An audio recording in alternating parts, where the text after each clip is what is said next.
Mukama feebazibwe katusabe tugabane ekigambo kya Katonda. Kitaffe omutukuvu mu linnya lya Mukama Yesu tukugumiza n'okwebaza kuba lunaku olutuwadde kubanga tugabane ekigambo kyo kituwa obulamu naddala bannayuganda baayitibwa n'eri ensi tutegeera ebigambo by'omulembe ogusembayo n'amazima amakusike agaali gatuvuddeko omulaba agabye ku kkanisa n'ensi tutambula mu kwonoona naye tutukuze n'ekigambo kikuba kikitukuza mu maanyi ag'omwoyo omutukuvu mu linnya lya Mukama Yesu tusabye.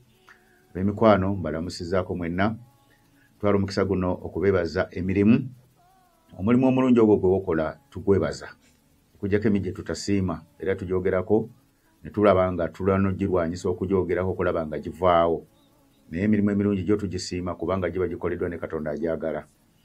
Tuli mu biseera eby'oluvannyuma embeera tuze tugyogerako era nalanga obunabbi 2 nga bugamba nti embeera egenda kutabuka nnyo naddala wano mu Uganda esente zifuuke zitagaza n'eddagala. Mulaba kati embeera eri mu kibuga amu nga bazimba omwalo ogwo mu nkola etali nnuŋŋamu etali yakuteesa na kuteereza kukola bwe kimu olw'okuba baagala okutwala ettaka eryo ery'obwereere ng'alina baakolera kuba si bibye lwakuba nti yeefuula ng'ebibi. Mulaba embeera ze muyitamu kuba Katonda yagamba nazo azirekawo ne zijja zitabulatabula kubanga ayagala abantu bamutegeere kuba naddala Uganda nabagamba nti embeera tejja kuvaawo. Kati kyo mulina okukyekuuma n'okumanya embeera egenda mu maaso kati kyava bayita tukolere wamu tutegere ekyokukola tuwone embeera eyo.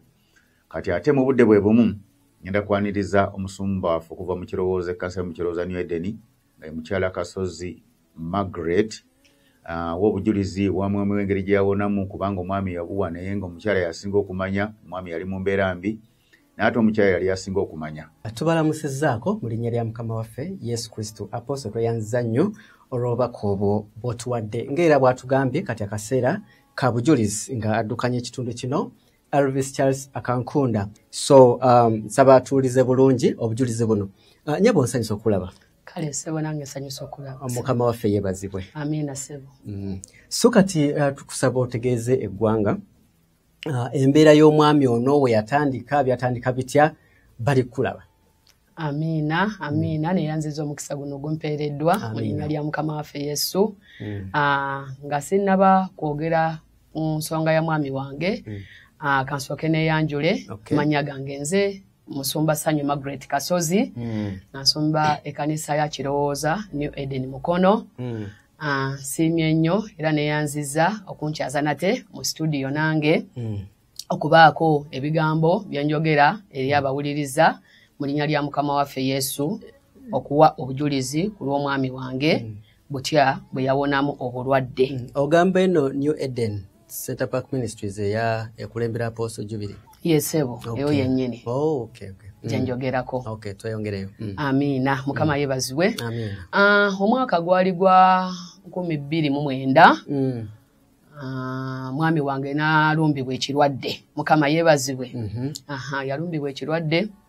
Obulwadde ne bwatandika mpola ne bumuluma agamba awulira mu kifuba awulira mu mutima gumuluma ne mugamba bulwadde nabakibono. Mukama yeebazibwe. Nagenda okulaba nga tandika okuzimba ebigere n'olubuto nga lutandika okuzimba.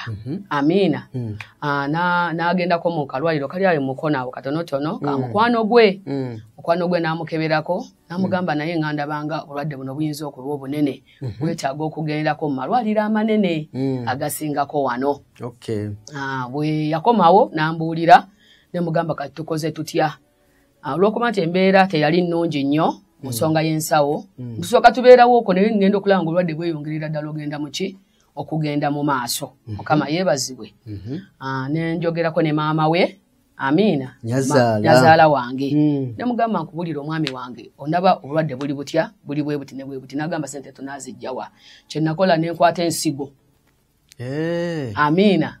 Nenkwata ensigo nenjisiga nsaba Mukama ne mugamba Mukama ensigo eno yakuleeta ki. Nyazaala teyalina kyakuddamu. Maama teyalina mu kaseera ako. Naye ate gwe yali akitegeera. Nenkwata ensigo nensiga naye nga nsiga bugabirizi Mukama abuleeti obunatwala omwami ono muki ddwaliro kubanga bw'osiga ensigo ekubisaamu. Ensigo ekubisaamu ate nga kye kimu ku kibala ku muti ogw'obulamu. Era nereeta n'ebimala kati bwe ntyo nasiga ensigo amangu ago maama Mukama n'abanga alina kyamubikuddeko n'agamba nedda kankubireko ku muganda wange alina muganda we ali eyo bweru abeera Sweden.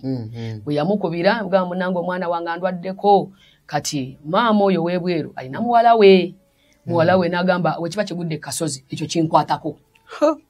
Amangu ago nenga mukama nkwebaza olw'ensigo gye nasiga ne mugamba mukama nkwebaza kubanga oli mulungi. Kati mu kaseera ako ne njogerako ne musumba Joshua. Kaseera ako musumba Joshua yali asumba Kirowooza. Anange empeerereza omwo nga sinafuuka musumba. Ninjogerako naye musumba Joshua n'angamba naye nkubuulire ensonga eno nze ndaba obulwadde bwa mwami Kasozi bw'amaanyi. Tusooke tukole endagaano ne mukama. Mukama yeebazibwe. Endagaano nga nayo kibala ku muti ogw'obulamu.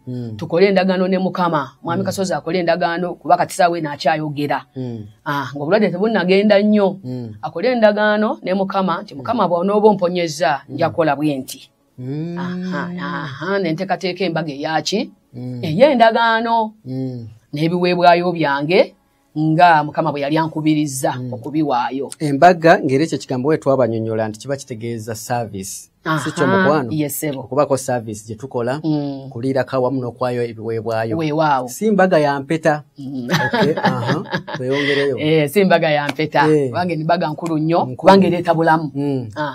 Nga Abraham gye yakola mu Bible. Oyogedde bulungi. Eyo yennyini. Kakati munaaye mu lubereberye omuweereza n'ajja ne Mwami Kasozi n'akola endagaano ne mukama. N'amugamba mukama bw'onomponya munange nja komawo nkole bwe nti nga bwe twayogera ekyo kyama kyaffe. Mukama yeebazibwe. Bwe tutyo ne tumaliriza embaga ne tuwayo ebiweebwayo eby'embaga eyo. Mulamu wange oyo w'ebweru n'akola ki n'agamba nti banoonye emmotoka nze n'angamba Ssanyu genda onoonye emmotoka. Emmotoka eyo esobole okubanga etwala Mwami Kasozi mu Kampala International Hospital. Bagenda kulya Namuwongo. Namuwongo International Hospital Kampala. Mwagendako ne maliro agali international abazungu. Mukama yeebazibwe. Kirwadde nga kyali kike. Oyogedde bulungi. Kyali kiyitirivu. Naye neebaza Katonda kuba namanya omanya nti ensigo eri gye nsize yekoze bino byonna. Mukama yeebazibwe. Esagudde ekubye emikutu. Kati mukwano si lw'amaanyi si lwa buyinza naye ensigo ekubisaamu bw'otunulira mu Bible. Mukama waffe yeebazibwe. Tweyongereyo. Kakati munnange bwentyo ne ngamba naakubira ani amangu ani bwe naabuulira essaawa eno. Nakwata essimu ne nkubira Musumba Saala Sembirige. Ne mugamba Musumba n'angamba kiki ne mugamba Mwami Kasozi obulwadde butabuse naye twagala mmotoka. N'angamba mugenda wa Mukyala Kasozi kakati ogenda kola otyo omusajja omutwala wa. Ne mugamba Mukama yakoze dda nasize dda ensigo yakoze dda. Era kakati tugenda ki mu Kampala International Hospital. Agamba kansitukiremu n'asituka ne driver we munange nali ndi awo nga batuuse nga tuteekamu mulwadde waffe nga tuvuga nga tukola ki nga twolekera nga tugenda mutuuka ku hospital. Tutuuka ku hospital yatuyingira walungi nnyo era singa naawe ogendayo tuleka tonsindika kugenda kulambula sibya bulwadde kati weyongereyo obulwadde tekikyasobola anjage n'okubuulira nkiri oyogedde bulungi kubanga abazungu bali eri endwadde zibaluma. Ne tutuuka ali ku reception we batuukira mwana wattu liri eddwaliro ly'amaanyi. Mukama yeebazibwe. Ngeri international osooka teeka wali miliyoni yo ya ssente ne balyoka batandika okukolako. Soko olindeko bano bayita gundi doctors wati consultation fee. Okyogedde bulungi. Abamu basaba mitwalo 2 babasaba kakadde kamu nokateeka wali ne tukateeka wali. Ensigo kye yakola ng'oli asindika busindisi abasawo bazze bwe bajja ne twawaddeyo ze ssente dda ne bamutwala mu kasenge ne bamukebera ne batuwa ekitanda tugendeyo mu kalina ne tusula eyo ne batuwa ekitanda twamalayo ebbanga ndooza lyalinga lya wiiki 3 ku mwezi nga bakyanoonyereza ekikola ki ekiruma Mwami Kasozi. Kakati naye ekyasinga okunsanyusa eri ebyokulya. Amiina. Bali kale ebyokulya byali bitya? Ebyokulya eri bakeera ne baleeta ekitabo. Kuliko ebyokulya ng'olina okulonda ku makya anaalya ki omulwadde. Ekyemisana anaalya ki, ekyeggula anaalya ki. jukira mwami Kasozi yali mulwadde ddala ngokulya kwe kutono nnyo amina kati gwe omujjanjabi kati omujjanjabi ne ndyoka nkyekola ginasooka n'okuliira ku nva z'ekibumba ne ngamba bannange kiki kiri kale gwe yagenda okujjanjaba ate wadda ku dayati yogedde bulungi tweyogereyo ogamba bakuwa keya nga ye balina okugikuwa oyogedde bulungi kati ogambye wali nti nno wayitawo mwezi gumu nga tebannazuula kimuluma omwezi gwawera nga tebannazuula kimuluma kati then kati bwe bazuula kati oluvannyuma ne bazuula ekimuluma ne batugamba nti tuzudde ng'omutima gwagejja munene gwava mu saizi yaagwo bwe nawulira nti omutima gwagejja ne ngamba ono sitaani kubeera muneeti gwina kuba mu position katonda gye yagutonderamu nemanya nti ono sitaani kakati awo nenkola ki nensooka nkuba essimu benalese abooluganda ne mbagamba kati ab'emikwano tulina kubuuza kati ensonga ezuuse nti mutima amiina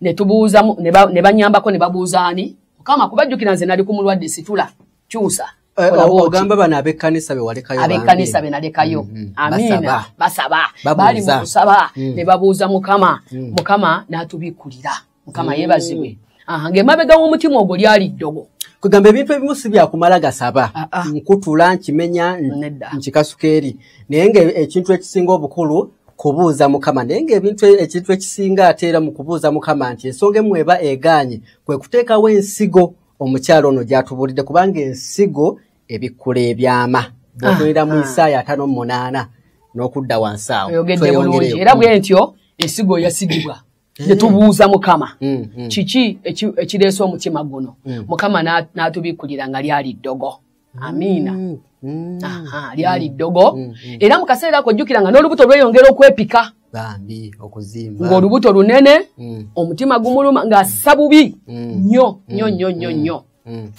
kakati mu ekyo we batugamba nti omutima gumuluma ne tubuuza mukama kuba bali batugambye nti omutima n'amawuggwe galimu amaki amazzi nga batugamba nti omutima munene n'amawuggwe galimu amazzi kati ne twabuuza mukama n'atubikkulira nga ddogo baali muliisa buki buliisa bamuwera mu nnyama y'embuzi n'amata bwe tutyo mukama n'atulaga n'atugamba nti era mu lubuto omwo mulimu musota kati yawuliranga ekintu ekitambula bwe kiti ng'omwana era nga bwe kitandika otambula akaaba nnyo talya tanywa nga embeera si nnungi mukama waffe Yesu yeebazibwe bwe tutyo ne tubuuza mukama yatubikkulira ne tumubuuza omusolo ne mutaako ekibala ekirala nga gwe musolo ogukuweesa obuyinza ku nsonga eno mukama gy'aba akubikkulidde kati bwe tutyo bwe twategeera omusolo ogwo nengufuna nenguwaayo netubuuza nenamula endala ku nsonga eyo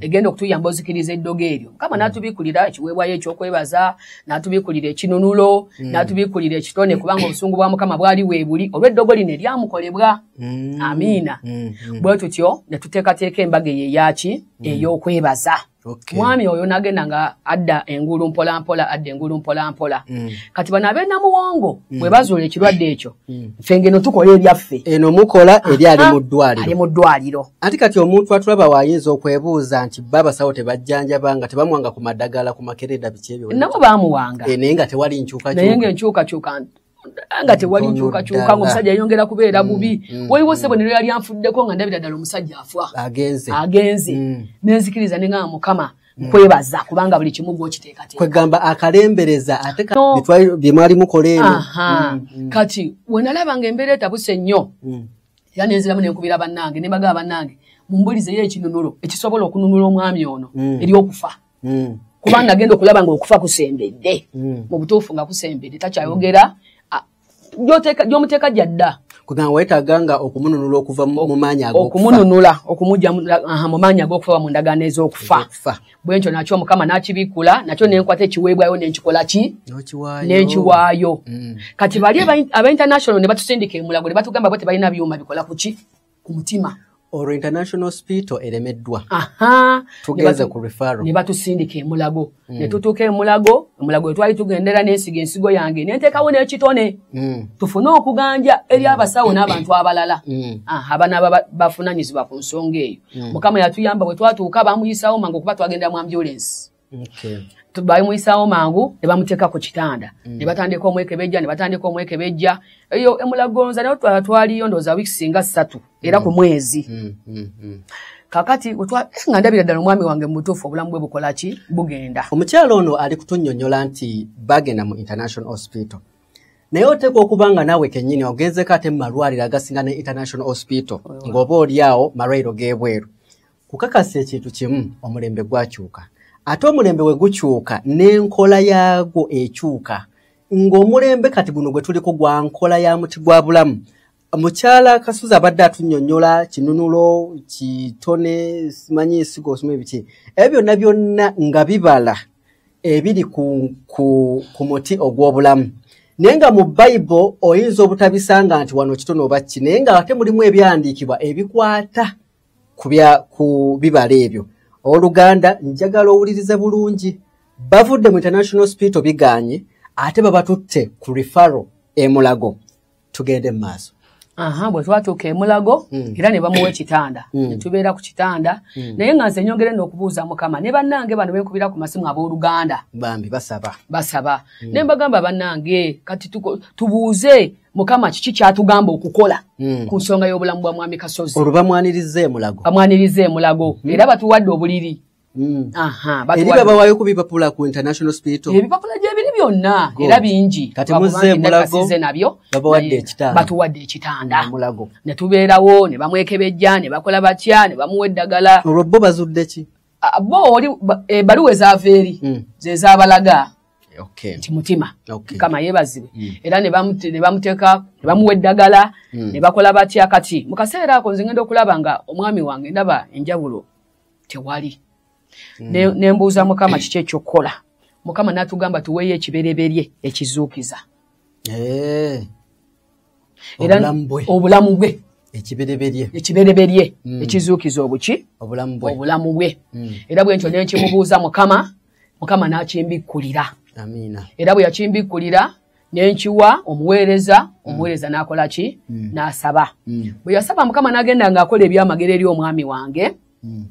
Ne batusiibula Mulago.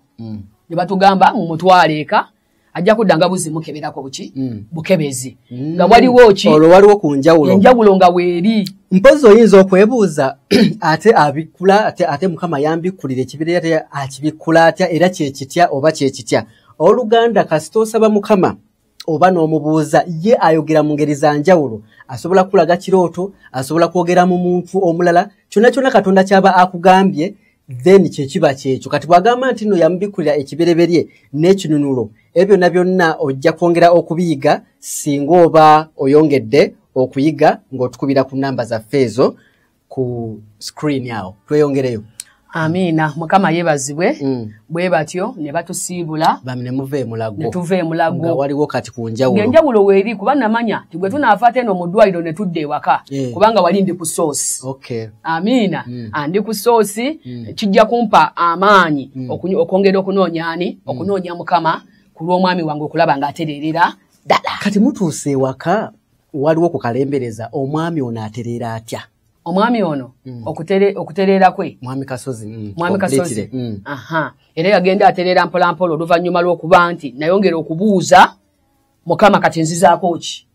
Buli kye namalanga nga muddamu mubuuza Mukama kati nzizaako ki? Kwegamba tobuuza lumu ate n'omala. Ogenda obuuza paka omuntu waterere ddala oba paka ekizibu ekiviirawo ddala. Mukama kati nzizaako ki? Nti kati kino. Mukama kati nzizaako ki? Nti kati kino.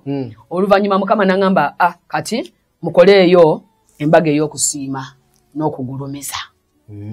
Nzije ngulumizibwe mu bulamu bw'omusajja oyo ate muwonyeze ddala. Era bwe ntyo Mukama ne mubuuza ebiweebwayo eby'ensonga ezo. Mukama n'ambikkulira.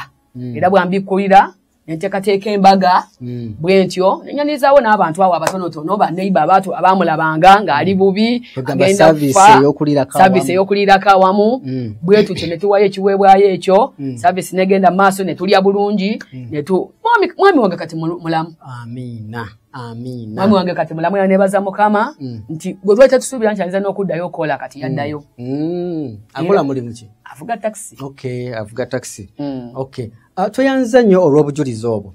Kati owooluganda omuti guno ogw'obulamu gwe twogerako oyinza obutagusanga mu America, oyinza obutagusanga Congo, oyinza obutagusanga Kenya. Naye omuti ogw'obulamu gwe ye Kristo yennyini ng'era gwe gwasookera ddala mu lubereberye 2:9 ate ne tugusanga mu ndagaano empya abamu bayinza okugamba nti ezo ndagaano nkadde ne mu ndagaano empya tugusangamu babo tulina Yokaana 15 naye era agwogerako kyokka ate ebibala bino nga waabizze abimenyamenya byetusanga ate mu kubikkulirwa 22:1-3 nga Bayibuli egamba nti amalagala gaagwo gakuwonya mawanga. Owooluganda nkubulira amazima nti tewakyali kkubo ddala. Ekkubo kati eririwo lyakuba nti tukozesa muti gwa bulamu. Mukama waffe yeebazibwe.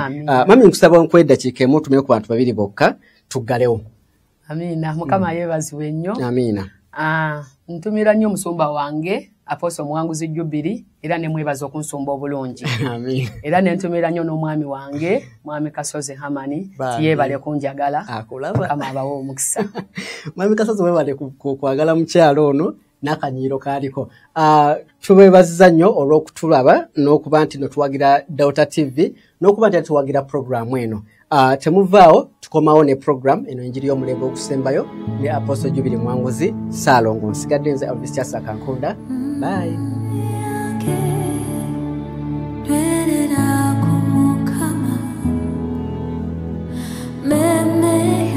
Mukama ffe yeebazibwe nkomewo n'enjiri twaga kwebaza Katonda olw'omukyalo oyo tuzamudde bulungi bwasunsula obujulizi n'omuweereza waffe busobole okuyamba ku bantu nti enkole naye omulembe ogusembayo omuti gw'obulamu gye tubuulira ogutegeeza Kristo ewonyeza ddala bassebo ne bannyabo.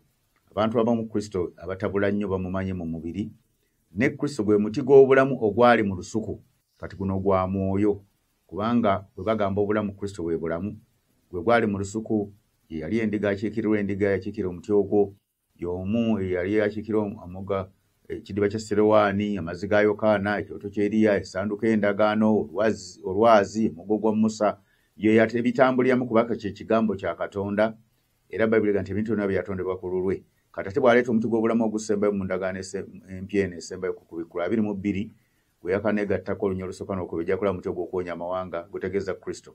Kati emponya erina ennono ezo ze baakozesanga aba ze twakozesanga okulaba nga oluganda oyo naye awona Mukama era n'amusuusa kati yaddeyo ne mu paaka akola emirimu gye so nga luli yali tasobolera ddala kumpi yali agenda. Kati ndi ku njiri yaffe ya lwaleero njagala kwogerera ekkanisa. Ekkanisa ngonoze ekkanisa ye gwe yalokoka. Bayibuli wegamba ekkanisa yange aba ategeeza omuntu eyalokoka okuva mu bantu abalala nakkiriza ebigambo by'omwoyo omutukuvu okutambuliramu mu kisinde ekimu eky'omwoyo omutukuvu gye bayita ekkanisa ya Kristo. Byawukanamuko n'eddiini. Eddiini be bantu ababeera n'enzikiriza ng'Obukatuliki, Seventh Day, Protestant n'awalala ng'erina bye yeesalirawo nga yo. N'ate obulokole tebwandibadde na bye yeesalirawo nga bo waliwo atukulemberayo mwoyo omutukuvu yatulungamya mu ky'okukola. N'eddiini esobola okukugamba ti Muwanguzi tukwadde transfer vekatwe genda apaachi. N'ate obulokole enjiri y'obulokole kanisa ya Kristo y'omwoyo ye yaŋŋamba gwe nkusindise katwe yamala okumpa ekisanti awo mulimu gwedde vaawo baba tampadde teryansiibula kuva wano kati n'omusumba yina Mukama wa mutuwa mu kanisa nga bwe nava mu kirowoozo n'ateekawo abasumba be yateekawo sirina nnyo buyinza bumuga nti kati wano vaawo nkuwe transfer oba tutese nkuwe transfer amala kuwulira nga Mukama amugambye nti omulimu guno guwedde njagala kuyimusawo mulala oba nkwongerayo walala bw'aba tamwongeddayo alina kusigala we byawukanira n'eddiini eddiini erina byesalawo nga yo byategekanga ebisalawo nga yo eyinza okussa ku ddaala negamba nti kati gwe oli bishopu ate gwe oli kalidinaali oli eminensi oli paapa ebyo ebirina naye ate ekkanisa y'abalokole y'omwoyo yerina ebirabo byayo okusinza mu Bayibuli byengenda okwogerako kansooka nsoma olunyiri luno njogere luli mu Befeso essula ey'okubiri olunyiri lwabiri lugamba bwe luti kubanga mwazimbibwa ku musingi gw'abatume ne bannabbi Kristo yennyini bwali ejjinja ery'oku nsonda mu ebyo buli nnyumba yonna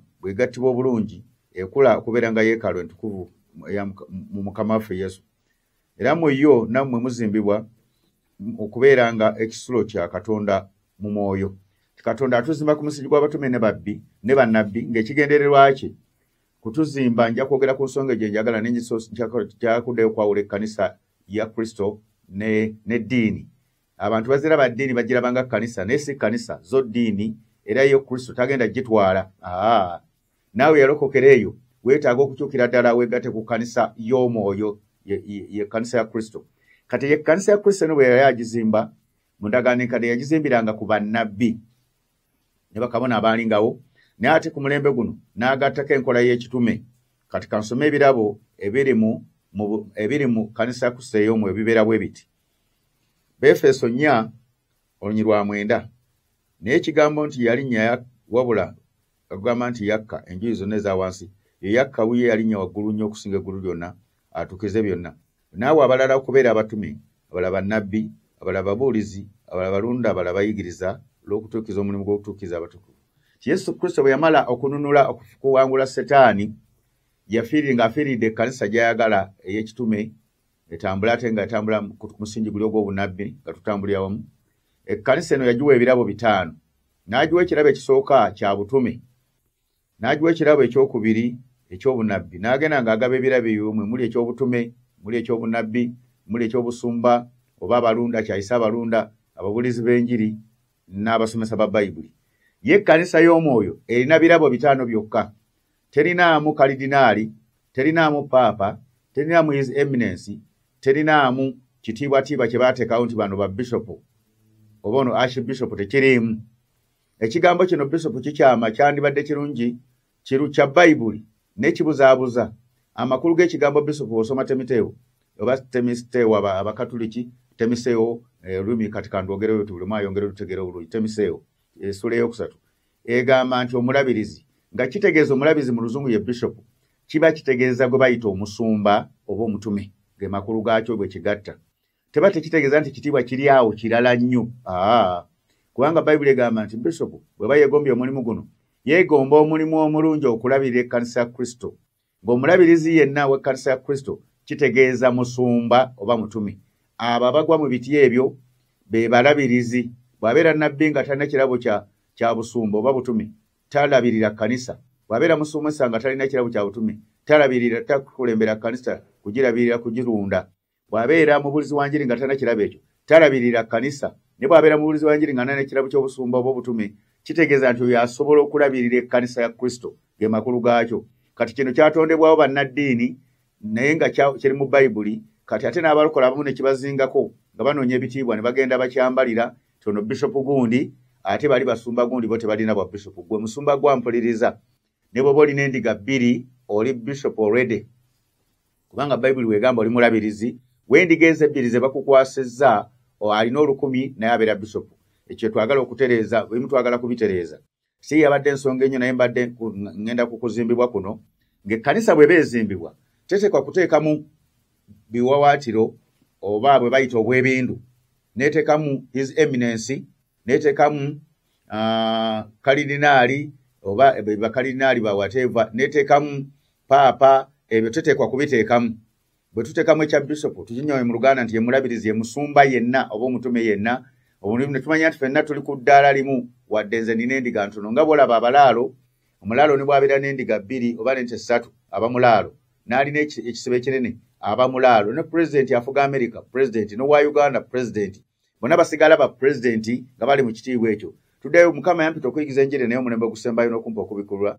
Ng'ekkanisa ekyama erina okugenda nga tugijjamu obuwakatirwa obw'ebindu obwo bwe tugenda nga tumenyamu kati gwe beetekako ogutiibwa gwa bishopu ng'abalala ate tubayita ba bishopu nga batuse mu lukiiko, kuba abasumba bamanyi okugaa nti bishopu atuuse ate abala musumba tukwaniza ate bishopu kwaniza. Mu kirongoose mu bassebo ne bannyabo naawe yali yataddeko ogutiibwa ogwo nga baalisumba bafa bali mu Kampala, saagala kubogera mmannya mwemanyi, mweggyeko agatiibwa ago. Era bw'oba okyeyita ne basumba banno nga b'okola nabo mu kkanisa nabo bayite ba bishopu kubanga nabo balabirizi, mulabirira mwenna. N'abalala bonna gw'osanga gyaliwa mu kkanisa eri yonna kannabulemu n'abantu nga 10 muyite bishop already kubanga mulabirizi alabirira ndiga za Kristo, kubanga mulabirizi.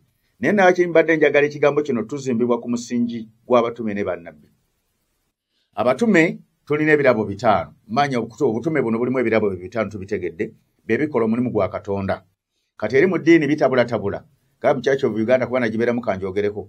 Ate omusomesa ye bamuwa ekitundu kyakulembera oba ekkanisa gyakulembera, bwe omusomesa musumba nene abaako gyakulembera ate ne Levirand simanyi oba Bishop era abako ekitundu kyakulembera ekinene si bwe kiri abassebo ne bannyabo si bwe kiri okudda mu Bayibuli entuufu omusumbuli kanisa weeri etekwa kusumbibwa kiteeza ne mu ddiini bwe banaatuuka ne bakyuka ne balokoka ne bategeera ddala ebyo bijja kuvaawo nga n'asumba wansi tebamuyita musomesa wabula bamuyita musumba kubanga abaako abantu bakulembera omusomesa ye asimba busimbi kigambo ye aba ajjayo ekigambo bulungi naye ebigambo bino bitabula nnyo oli alowooza nti nabbi alina kubeera na kirabo kimu eky'obunabbi ayinza okubeera ekyo situufu n'omusomesa ayinza okubeera ekyo naye ate omuntu osobola okubeera n'ebirabo eby'enjawulo oli musumba ate oli nabbi oli musumba ate oli mubuuzi wa njiri oli musumba ate oli musomesa Bayibuli kati nga nze naweebwa ekisa eky'obutume kitegeeza obutume bwange bulimu ekirabo ky'obusomesa kubanga nsomeseza ddala bulungi bulimu ekirabo ky'obusumba kubanga ekkanisa mukiroza ze nagitandika nga ngisumba nembaayo n'endekayo abaliyo kati katwe ntambula nabo era nsumba bulimu ekirabo ky'obutume kubanga ntumiddwa okukola omulimu guno ate bulimu ekirabo ky'obunabbi kubanga nzija ebigambo ebimu ebibuka bw'empandiika oba obunabbi obumu kitegeeza nti ebirabo eby'enjawulo n'obuuzi bw'enjiri kubanga ekkanisa bwe nagitandika nze nababuulira enjiri era nsobola okubuulira enjiri ne ku switi nali ngibuuliddeko kitegeeza nti weewaawo ekirabo ekimu kiyinza okusingirako ddala ng'ekyo ekyokusomesa kubanga ebirabo kuwako percentage esingira ddala nti eno yesingako naye ng'ebirala obirina kitegeeza nti bw'oba obuulira ekigambo oba oteekateeka ekigambo oba olina ky'okola nze mu nsi y'omwoyo Katonda mpadde ekisa eky'okupima mba mpima nti okusinziira byalagula bivudde ku Bayibuli oyo bamuyita nabbi naye si nabbi kubanga si mulokole oyo nabbi kozi mulaguzi w'eri mu nsobe bakite tukigaana asobola okubeerayo kuba si mulokole okusinziira ku Bayibuli atabe tebamuyita nabbi nti ono asomesa naye wano awabye ono asomesa kati Katonda mpadde ekisa ekyo kigenda nga ngeraageranya okutunuulira Yesu yeebaza omulungi kati lwaki tuzimba ku musingi ogwo omusingi ogwo tuba tuguzimbako nja kwogera ku kigambo naddala nabbi n'obutume kitegeeza nti bannabbi b'omulembe omukadde baabasanganga ng'oluusi atuula wali ne mugenda abalagule ababuulire ebibaliko kubanga ekkanisa yalimu gwe waawo nabbi yatambulanga oluusi bamutumye ne baagendanga nnyo ewa nabbi agende abalagule ababuulire ebibaliko kati ate bwe tudda mu kkanisa y'obutume ekyo kyavaawo togenda wa nabbi kulagula nabbi aba atumiddwa kubanga buweereza atambule akuleetera obubaka bwo oba atuuke waatuuka akuweereza obubaka bwo nti musumba Mukama antumye nkugambe kino ekyo kye baŋŋambye okugamba agende Japan gye bamutumye oba obubaka busindikidde ku mukutu kubanga tuli mu mulembe gw'abatume gwakutumibwa si gwakutuulako abantu bajje eno gye tuli gwakutumibwa kutuusa mawulire eri abantu tobolaba olw'okuba ffe tulina omukutu guno gwe tusobola okuyitaako amawulire nga tusobola kutuuka ku muntu tubawa obubaka bwammwe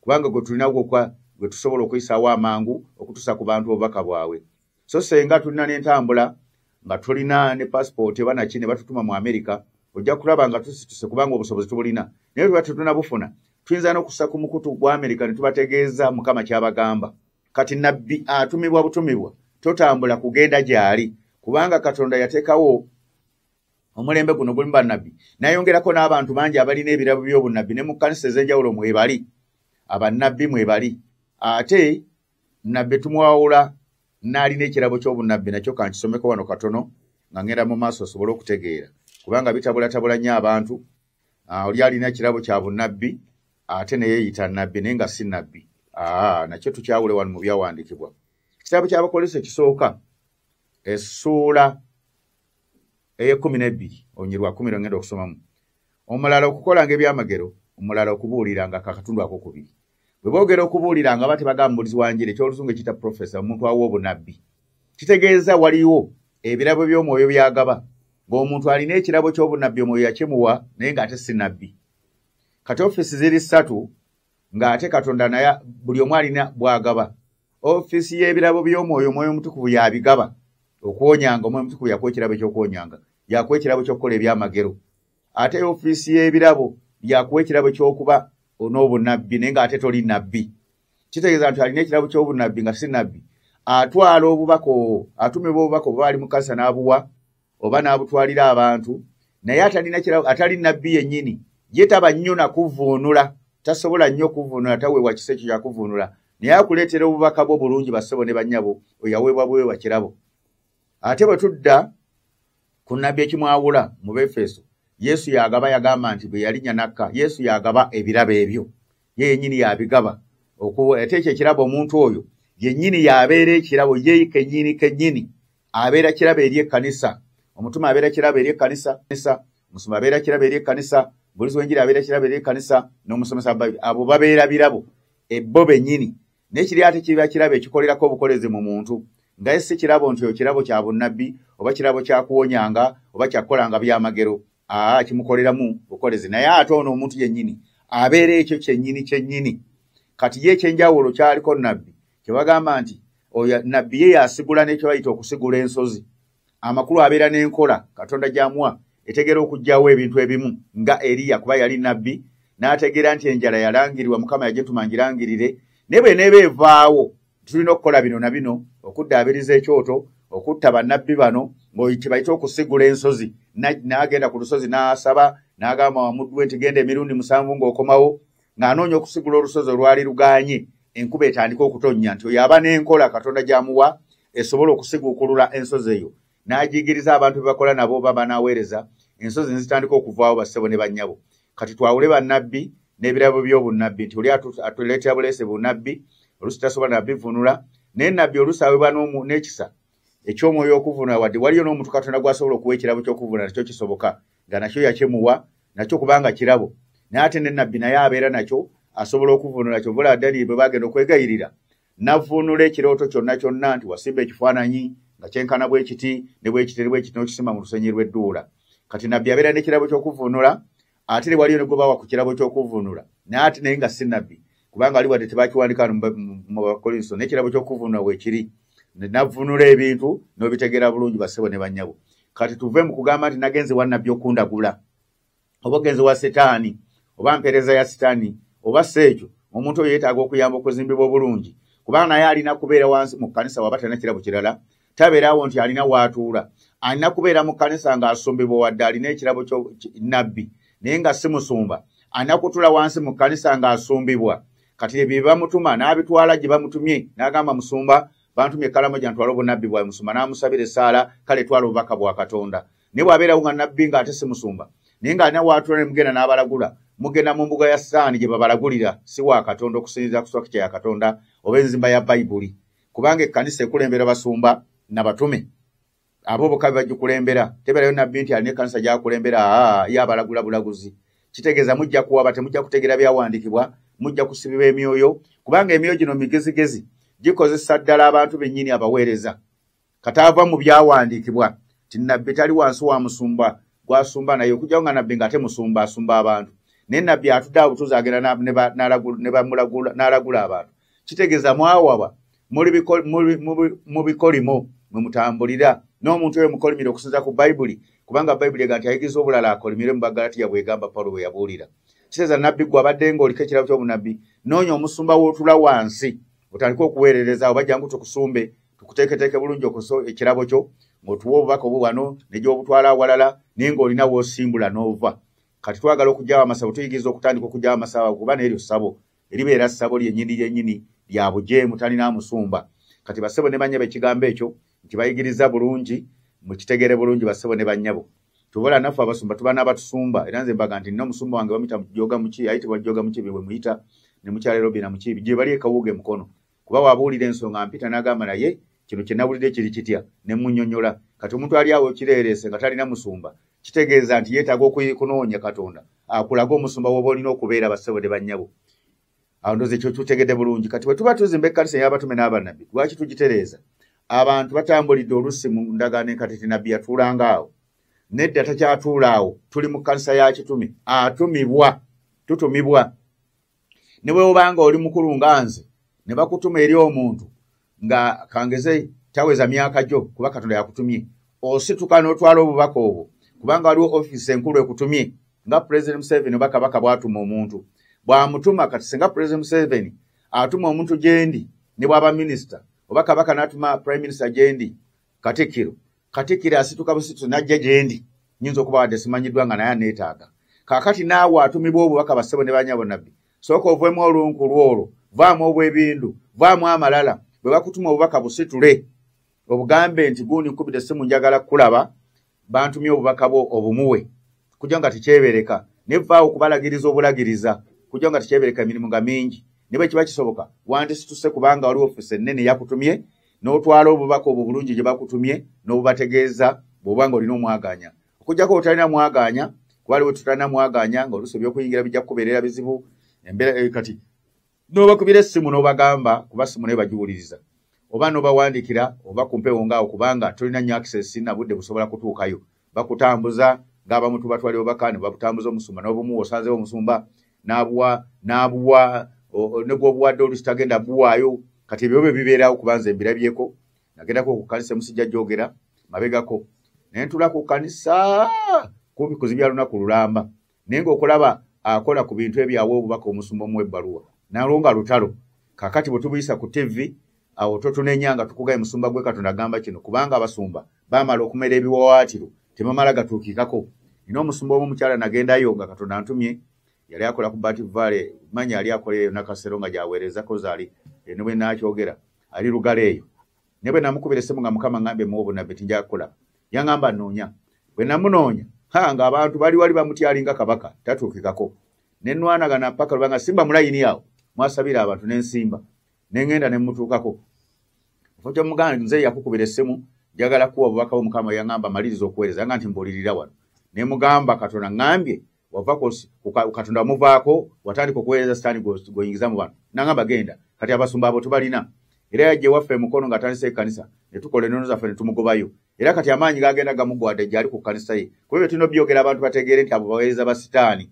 abantu bwe baba baagala bagende mu sitaani naye ng'amakulu amazima bagategedde bassebo ne bannyabo kati nga tunaazimbibwa bassebo ne bannyabo ng'ekkanisa ya Kristo ey'omulembe ogusembayo tuteeka okwawula ebintu nga togenda bugenzi nabbi ali awo akulagule okujja ng'ogenze kusabirayo kati naafuna obubaka n'abukuwa tewali buzibu ate era tulina bye tulina okwawula ti obunabbi buno bugwa mu bitinga bisatu waliwo obunabbi obubeererawo era abo abantu bubatwala nnyo awo sitaani waabalimbira Mukama gambye ogenda kufuna emmotoka ogenda kuzaala oluusi biba bigambo bitufu nga kigenda kubeerawo era ne kibeerawo oluusi bibaana bya bulimba oluusi bibeera nga birina ebyetagisa okwongerako naye ate waliwo obunabbi obutwalako ku bbanga eggwanvuko wakati kati awo tobwo tebutera kubeererawo ate nebaayo n'obunabbi obutwala ebbanga eggwanvu ennyo kati awo wakati abantu batabulwatabulwa nga nze bwe nawalagula obubaka bwe yampa 2 ne ndagula Mukama nampa obubaka era nabuwandiika nti eggwanga lino ligenda kubonaabona nnyo okutuusa pulezidenti ategedde ow'ekitiibwa anaabeerako oba aliko nakkiriza tumuwe ekigambo kino ategere bwe tunaatambula byonna ne mbiwandikako nti eggwanga ligenda kubonaabona nnyo ne bakabaka nga bamaze kukkiriza naye bwe nabulagula mu 2 mu budde obwo nabuwanga n'abasumba nga baga nti kye tekisoboka lino eggwanga ffe tulina omukisa musumba waffe yawummula yali mugerwa kuba nali mu butute wa musumba Kiganda naye ng'ate awo abaali bamuwummuzaamu olw'ensonga ezaaliwo nengenda musumba mugerwa kuba yali akulira awo Kampala nena ntambuza obubaka bano bagambe tukoze tutya bubaka buno yabutunulira n'agamba ffe tuweereddwa omukisa bwe tebisobola nitutuuka kuwamirwa kuba yawummula singa kati binaabirabako ne bwe njogerera buli omu mu Uganda kati atuyana President Museveni atuyana n'obufuzi bumusobedde owekitiibwa Buwari bonna batuyana nabo bakabaka atuyana buli bakabaka bwe bali batuyana abakulembeze ab'enjawulo bali mu kutuyana na mbeera abasuubuzi batuyana na mbeera buli muntu yenna ffenna embeera etutuyanya naye nga nagiragula 2 kati myaka 23 abantu obunabbi buno obutwala ebbanga eggwanvu abantu bagamba tebujja kubeerawo ate nabbi ye bw'aba alagula ebigambo abyogeranga Katonda abimugambye okujja nga bibagazirizaamu kuba kano aba ayogera akugamba ekyaluli n'akigamba nga leero olumu n'akyogeranga ekiriwo naye nga tekiriiwo nakyo mukitegere bassebo ne bannyabo Katonda asobola okugamba kangeze ng'akulaze ne bwe kiba kirooto ng'agambye ggwe ng'alaba oli mu mbaga oli mugole so ng'onoonya ate mwami oba mukyala aba akuwadde bunnabbi nti ojja kufuna embaga kisuubizo essaawa eyo ba toli ku mbaga kati bwe bato bimanyi abamu amenyino bagamba ng'alaba kyalwanyisa akimenya akizikiriza ate agenda okulaba nga kikomyewo aba akugamba nti ekyo nkuwadde bw'onootegeera ekyokukola ojja kukiggyawo kati no kyakuwanga ekisuubizo bwe tokimanyi goloza nakimaze ate ogenda okulaba nga weekiri kikomyewo kati abantu batabuddwa nnyo olw'okuba tebayigiriziddwa bulungi kati Mukama n'atuyita mu mulembe guno tubeere nga tuluŋŋamya bulungi enjiri abantu bagitegeere baawule enkola gye tukolamu ebbayibuli engeri gyena okutambulamu ng'eruŋŋamiziddwa bulungi nga bwe ŋŋambe nti ebigambo ebyo nabiwandika 2 nti embeera egenda kutabuka buli omu atabulwe era nateekamu nti omundu n'atagirina omugagga n'omwavu omusumba n'agwasumba omukyala n'omwami omukulembeze ne baakulembera muli w'enguzi n'atagirya bonna kati batabuddwa kuba buli omu abuuza tulagawa mu Uganda. President Museveni yatabulwa dda, Bobi Wine yatabulwa dda. Buli omu atabuddwa embeera ebeerawo ng'etabula. Alowooza ngenda kusobola kino ate ne wagwawo kiri. Alowooza ngenda kutwala kino ate ne wagwawo kino. Kuba Katonda abirimu abitaddemu omukono. Atabula Uganda kubanga yagiyita. Era bwe munaaba temumpuliriza bye mbagamba bassebo ne bannyabo. Nga temutuwuliriza afe abaweza banywedde Mukama baatume kubategeeza amazima n'okugabasomesa. Embeera ejja kwongera bwongezi. Kye mbagamba sigibasabira. N'eŋŋambye egenda kweyongera bweyongezi. Kuba y'enteekateeka ya Katonda okutuusa nga tuwuliriza.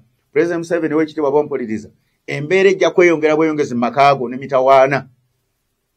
Ng'okyali obulamu bwo Mukama bw'akyakuwadde. Kuba Mukama yabulaga nga tojja kususa 2:27. Tulya 2:27. Naye obulamu bwo kati buli mu katyabaga. Kuba buli omu embeera emutuuse, buli omu embeera agiwulira, buli omu embeera emutabudde. Mu maka ebatabudde, mu mirimu ebatabudde, ab'emmundu ebatabudde, ab'ebibiina ebatabudde. Wadde mwesibe mu Setaani mulemeddeyo. N'ekyamagezi muwanike muve bassebo, bakabaka bampuliriza mu bitiibwa. Embeera ejja kwongera kubatabula butabuzi. Kuba y'enteekateeka ya Katonda eggwanga yalironda, abasumba abampuliriza bassebo ne bannyabo, mu abakampuni abalina emirimu. Embeera ejja kutabuka butabuzi. Kati waliwo ne bennalwagula mu bunabbi obulala bitannatuuka. Kyemirongo tijijja kwejjangako TV ziveeko tubenga tetukyabuulira n'amasimu gaveeko. Ebimu tebinatuuka bulungi. Banka zibeerenga netiwaaka zivuddeko nga ne ssente zikyasobola kuvaayo. Nabyo bijja kutuuka ekiseera kuba Katonda yategeka bijja kujja. Ensolo zive zitandika okulwanyisa abantu. Ettaka litandika okuyigulukuka nga litwala abantu. Si wano okkanne mu mawanga amalala kuba Mukama yaŋŋamba ebyo byonna bijja kubeerawo naye ng'alwanyisa omuntu okutuusa lw'anaamuwulira n'akkiriza enjiri gye tubabuulira basobole bannyabo.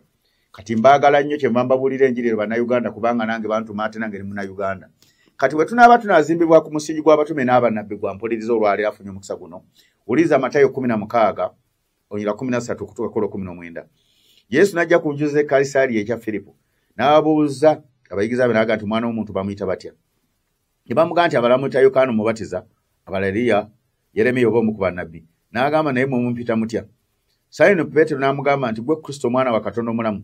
N'addamu n'amugamba olina omukisa Simoni Bayona kubanga omubiri n'omusaayi tebikaka kubikkulwa ekyo wabula Kitange ali mu ggulu. Nange nkugamba ggwe nti ndizimba ekkanisa yange ku lwazi luno n'emiryango gy'emagombe terigiyinza. Kati Bayibuli eyigiriza nga tunazimba ku musingi gw'abatume n'abannabbi. Tuteekwa kuba n'ekigambo kye bayita okubikkulirwa. Okubikkulwa kitegeeza ki? Kwe kutegeera ebikisiddwa nga wano wansi we wabeeranga eno eriyo essente nga simanyi n'embikkulawo n'enziraba. Kwe kutegeera ebikisiddwa amagezi gaffe gano ag'obuyigirize, ag'obuzaale gonna, n'otegeera ebigambo by'omwoyo nga bwe mbibuulira. Kati gwa mpuliriza oba oli mulokole oba toli mulokole. Bw'oba onobikkula ebigambo bino, osobola okugenda ku maaso ga Katonda n'omugamba nti omusajja ono Mukama gwe wamutuma, mbikkulira oba osiibyeko. Ajja kukuleetera bulungi obubaka. Akulage nti omusajja ono gwe natuma. Ne bw'onooba teweebuuziza bulungi ojja kuloza buli musumba baamutuma, ojja kuloza buli muweereza baamutuma. Senga baamutuma, senga ajjeyo bulungi ebigambo bino. Senga baamutuma, senga amanye enkola y'omuti gw'obulamu. Kuba nabaga nti omulembe guba gukyuka, Katonda aguleeta n'enkola yaleeta lyato. Ate guno aleese muti gwa bulamu, nga nze gwawadde ekisa okugutegeera. Kitegeeza nti ntumiddwa n'obuyinza bwonna. Kubanga omuntu atuma mu mulembe, atumwa n'obuyinza bwonna. Obugenda okukola ekyo nga Nuuwa bwe yatumwa. Nga tolina bw'omumuggyako, tolina bw'obukyusa, okuggyako olina kukakkana wansi, akuyigirize mulyoke muweereze bassebo ne bannyabo. Kati ebigambo ebyo lwaki mbireese? Yagamba nti bw'obikkulirwa n'emiryango gy'emagombe tegikunyeenya. Lwaki embeera etunyeenya n'amakalisa ekinnya n'eggwanga ffe n'embeera etunyeenya? Kubanga tetubikkuliddwa nti Katonda atuyise. Senga tunaabikula nti Katonda atuyise, ekyo kimu ne tukitegeera nga twebaza. Ekyokubiri ne tubikkula nti alina gw'atutumidde atubuulira eby'okukola ne tumukkiriza. Amakulu ne mukkiriza bye mbagamba. Awo nawo mumaze okubikkulirwa. Ate n'okukkiriza okukulembera kubanga nze mmanyi ekyokukola. Nawo n'oba omaze okubikkula mu ekyo ekigambo kya Katonda. Bw'ate okulembere mu birala ebibyo ne bw'aba pulezidenti nga nze n'omukulembera mu kigambo kya Katonda ba kabaka. Ate yakulembera bya gavumenti. Ow'ekitiibwa pulezidenti nga bw'owulidde, kabaka ow'ekitiibwa oba minisita oba Bobi Wine ow'ekitiibwa oba mulala yenna. Ebigambo bino tosobola bikulembera. Weetaaga nze mbikulembere mbalaga ekyokukola buli awulira ng'akyetaaga. Oba pulezidenti waffe w'eggwanga yakulembera ggwanga naye tasobola kukulembera bigambo bya mulembe gusembayo. Kabe President Trump oba Putin banategeera ebigambo bino kubanga byetaagisa mulembe guno. Si yagenda bikulembera kujja konza abitegeera bafa babitegeera. Ffe tubakulembera bayamabe kubalaga ekyokukola mwe mukulembera ebyensi bassebo ne bannyabo. N'ebigambo ebyo Mukama bankuumire abampera omukisa. Thanks for watching. Don't forget to